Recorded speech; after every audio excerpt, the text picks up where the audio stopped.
Hello, and thank you for watching my week 3 discussion board. Today I'm going to talk about the articles from Gulick, Merton, and Appleby and how they correlate with other articles that we've read thus far.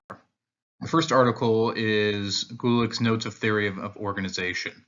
And overall, I think Gulick did a nice job incorporating a lot of different aspects from the others, intentional or not, into his theories. And I have a graphic here that kind of illustrates that. The post-Corb idea that Gulick presented, what I think is exactly what the foundation of a manager's job is. However, what I think is missing is the staff development piece. And I think the staff development is extremely important in a manager's job when it comes to motivation of employees under this concept. And referencing that to Maslow's concept of the hierarchy of needs, post-Corb captures safety, love, being, and esteem.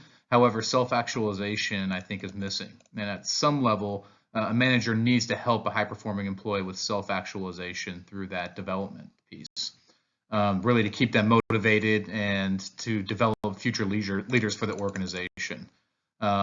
And if, in my experience, when my manager dedicates time and development to my future, I am always highly motivated to continue doing work at a high level. Next article is Merton's Bureaucratic Structure and Personality. And what I found interesting was seeing the relation between this article, Weber's article, and Barnard's articles. Merton outlines the problems with the classic bureaucracy that Weber outlines. And Barnard's article discusses the formal and informal organizations and the importance the two have with each other. And looking at Weber's classical analysis of bureaucracy, it really lays out a very formal organizational system that is extremely structured and impersonable. And the classic form of bureaucracy really has no room for impersonal organization to exist. And according to Barnard, in the last sentence of his article, informal organizations are necessary to the operation of formal organizations as means of communication, cohesion, and protecting the integrity of the individual. And because informal organizations cannot exist in Weber's bureaucracy, there is friction between the bureaucrats and informal groups, including the public. And the public can be seen at times as informal organizations whose thoughts and ideas may not fall within the classic bureaucratic structure, and therefore bureaucrats' attitudes towards them can cause conflict. And Merton wrote this in his article. It's on page 122.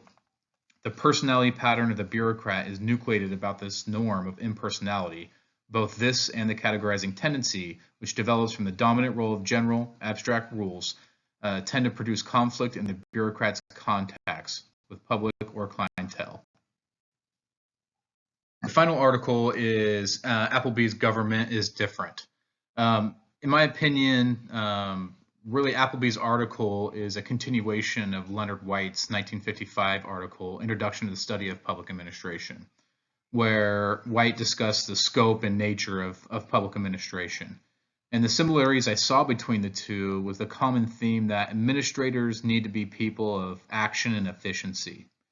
And White specifically broke down really the goal of public administration on page 69. He wrote, "The objective of public administration is the most effective utilization of resources at the disposal of officials and employees."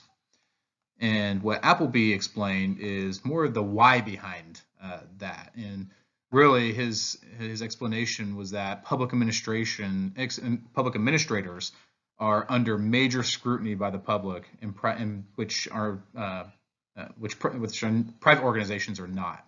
And thus public administrators need to come with that mentality of public interest first and serve in the interest of the people. And the reason is, if they don't, then they would fall under major scrutiny by the public. He wrote on page 70, public administration is then the execution of public business, the goal of administrative activity, the most expeditious, economical, and complete achievement of public programs.